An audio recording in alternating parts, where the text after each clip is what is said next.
Ular inilah yang menewaskan anggota Brimob-Bribka Desri Saroni di Mimika, Papua. Reptil ini bernama Deat Ader, ular pendek yang mematikan. Dilansir Uni Internasional untuk Konservasi Alam IUCN, Selasa, tanggal 30 Juli tahun 2019, Deat Ader Acanthopsis pp. Tersebar di benua Australia, Papua kawasan Indonesia, dan Papua Nugini.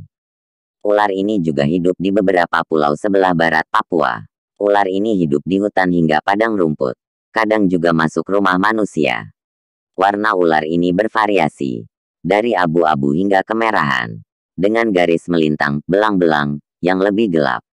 Deat Ader Papua Acanthopsis rugosus berwarna lebih gelap ketimbang yang hidup di Australia. Penampilannya samar di antara dedaunan, tanah, atau bebatuan.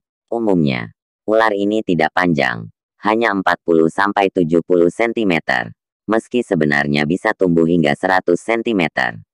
Ular nokturnal aktif di malam hari ini punya taring berukuran 6,22 mm. Ular ini sangat berbahaya bagi manusia dan hewan peliharaan. Sebagai predator, ular ini berperilaku diam dan menunggu. Di Australia, ular ini dijuluki sebagai Ader Tuli, karena tak mau pergi saat diusir manusia. Konon, ditulis Australia Reptile Park, dari sinilah ular ini mendapatkan namanya.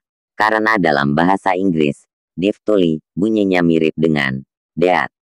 Meski mirip ular derik, ular ini bukan keluarga ular derik beludak Viperidae. Ular ini masih keluarga ular tedung Elapidae, bersama kobra. Namun ular ini berbeda dengan saudara-saudara Elapidae-nya. Deat Ader punya tubuh pendek dan lebar. Kepalanya berbentuk segitiga, lehernya ramping, dan ekornya tipis. Ular ini dipercaya sebagai ular dengan kemampuan menyerang yang tercepat di dunia. Ular ini tergolong punya bisa sangat mematikan. Ahli biologi yang mempelajari Deat Ader, Christina Denek, menuliskan di Untamed Science bahwa ular ini punya bisa dengan racun yang menyerang sistem saraf neurotoksin. Gejala orang digigit Deat Ader adalah kelumpuhan otot mata, rasa sakit di otot perut, pusing, mengantuk, dan pembesaran kelenjar getah bening. Korban gigitan ular ini akan kehilangan kontrol ototnya. Itu bisa terjadi karena racun ular itu memblokade sinaps pertemuan antara dua sel saraf yang ujung serabut sarafnya hampir menyentuh sel lain untuk mengirimkan sinyal. Akibat terganggunya transmisi saraf otot, korban akan mengalami kegagalan pernapasan. Kematian bisa langsung terjadi bila korban tak segera diberi bantuan pernapasan.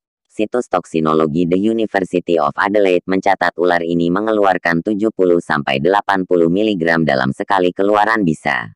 Meski begitu, Deat Ader tak selalu menyuntikkan bisanya saat menggigit mangsa. Kadang, ular ini melakukan gigitan kering, alias menggigit tapi tidak menyuntikkan cairan bisa. Gigitan kering adalah peringatan bagi makhluk yang digigitnya. Home.